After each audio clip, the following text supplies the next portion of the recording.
Hey everyone, it's Andy here. Today I'm going to be going over possibly the strongest melee build in Roblox Shadovia. So they did nerf our Orc and Sword build from a few videos ago. It was doing like 6 to 7k damage, and now when I wake up in the morning it only does like nearly 1k. If you try your hardest, it only does like 1k, which is pretty sad.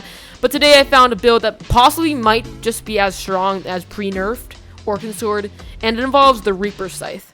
Now, for starters, you do about 5.26k damage. It's pretty powerful, and per tick you do about 1.5k.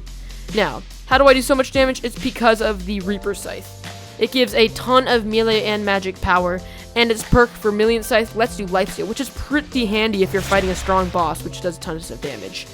I think you get this from crafting. I think the recipe is like a Vengeful Urn from that one boss, and the Scythe, which you can get from the graveyards. Now, for my armor, I use the Orkin set. This stuff is pretty hard to get. You get it through one quest, which is the Warlock's quest in the Savannah, and you have to buy schematics to get an axe. I believe it is this axe, and you have to buy a schematic for it, which is like 1,000,000 gold. So if you don't have gold, I recommend checking out my past video, which shows you the pretty good AFK money grind.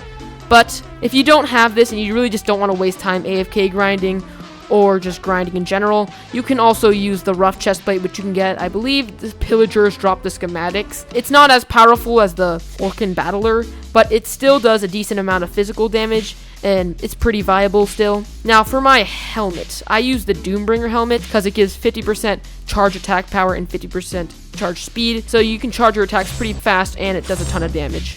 Pretty handy hat. I believe you get this from that one quest in Brimstone, but yeah, that's pretty much all for the headgear. Now for my offhand, I use Vampire Slayer.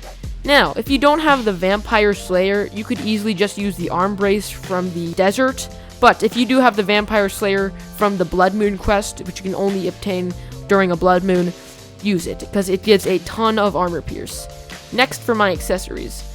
2 out of 3 of these accessories are pretty hard to get, so I will be putting up substitutes.